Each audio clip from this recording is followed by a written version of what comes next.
Aujourd'hui, 5 raisons là, de faire un potager de plantes vivaces. Bonjour, bienvenue sur Plantes et Potager. Donc, je m'appelle Caroline. Ici, on parle de plantes et de potager principalement, mais aussi peut-être de petits sujets un peu éco-responsables et autres. Vous verrez au fur et à mesure. Donc, aujourd'hui, 5 raisons là, de faire un potager de plantes vivaces. 5 raisons qui, en tout cas, à mon sens, m'apparaissent importantes. Première chose, je trouve que les plantes vivaces ont moins de problèmes d'insectes, ou un petit peu moins en tout cas que certaines plantes.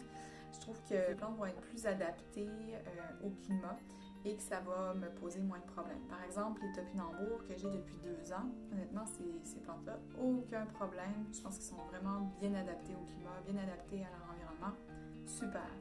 Des plantes, par exemple le thym, qui repousse année après année, fantastique également, il n'y a pas de problème à ce niveau-là. Bon, peut-être que c'est pas une plante qui a des problèmes en général, mais si je pense par exemple aux courges, moi, au jardin où je suis, il y a beaucoup de chrysomèles concombres.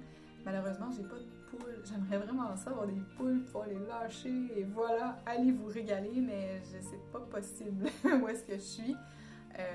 Même chose pour les limaces, par exemple. Je peux pas avoir. J'ai vu Damien Descartes sur sa chaîne donc permaculture et agroécologie, etc. Qui a des canards qui vont manger les limaces, les poules, tout ça. Je trouve ça fantastique. Mais mettons qu'on peut pas. Des fois, c'est un petit peu problématique, je dirais. Moi, les courges, j'en ai planté et planté et planté et je fais tout ce que je peux. Puis malgré tout, j'ai peu de... En fait, c'est pas une culture que je vais continuer cette année parce que justement, c'est trop problématique. Je pense qu'il faut choisir ses batailles, puis j'aime mieux trouver des choses qui se font plus facilement, qui ont un bon rendement et qui rendent, ma foi, qui me rendent heureuse. Moi, courir après les chrysomèles du concombre, c'est pas mon trip, comme on dit. Bref, tout ça pour dire que j'ai l'impression que les plantes vivaces sont mieux adaptées et vont juste être moins attaquées. Je continue. Deuxième raison, je trouve que ça fait vraiment gagner du temps. Au début de la saison, j'ai pas besoin, par exemple, là, il y a plusieurs choses que j'ai mis en place cette année. J'aurais pas besoin de retravailler pour les remettre en place. Ces bandes de terre-là que je cultive, en fait, il y a déjà des plantes dedans, elles vont repousser. J'ai pas, c'est sûr que je vais m'en occuper, je vais mettre du compost, etc., mais j'ai pas besoin de faire des semis à l'intérieur, par exemple. Troisième raison, ça allonge la saison. Par exemple, vous avez la roche, qui est un genre de type d'épinard, vous avez les asperges, différentes choses comme ça qui vont pousser très tôt dans la saison. Puis des fois, c'est pas toujours évident, en tout cas au Québec, on a des gels tardifs et on se dit, bon, est-ce que je plante, est-ce que je plante pas, etc. Là, quand elles poussent par eux-mêmes, je trouve que ça fait des plantes forts. En tout cas, j'ai vu des gens avoir, par exemple, de la roche. La roche, elle sait quand... Et non, c'est pas la roche, hein, c'est bien la roche. Elle sait quand pousser et ça fait des petites salades comme ça dès le départ du printemps. Là, c'est vraiment fantastique. Donc, en fait, ça pousse plus tôt. Et à la fin, j'ai l'impression que, par exemple, si on pense à l'oseille, à la fin, l'oseille au mois de novembre est encore belle. Je pouvais encore prendre des feuilles. Ça me donne l'impression d'avoir mon jardin un peu plus longtemps que le gros des récoltes là, qui se fait surtout au mois de septembre, octobre. Fin octobre, là, il commence à faire froid. Donc voilà, des plants bien résistants, on aime ça. Ensuite, je trouve que ça fait diminuer le coût de la facture en fait pour le jardin.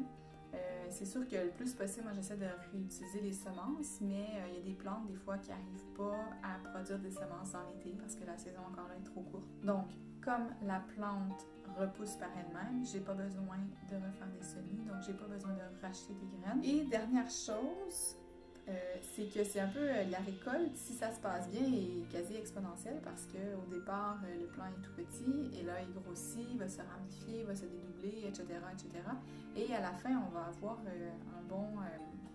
un gros buisson où on va avoir plein de petites plantes un peu partout. Par exemple, la menthe, on va acheter un plant et là, ça va se répandre vraiment beaucoup et on va se retrouver avec tellement de tiges qu'on va pouvoir en donner aux amis, faire de la tisane, faire des salades, etc. C'est fantastique.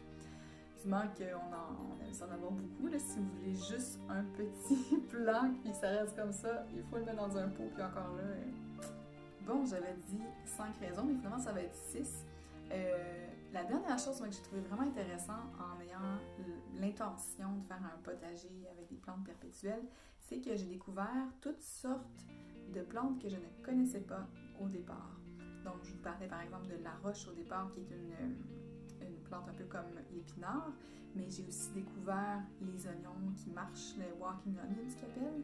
J'ai découvert, bon, le topinambour, je connaissais pas trop avant d'en avoir là, au jardin quand j'étais arrivée. Toutes sortes d'ail ou d'oignons que je connaissais pas, qui se vendent pas trop dans les commerces.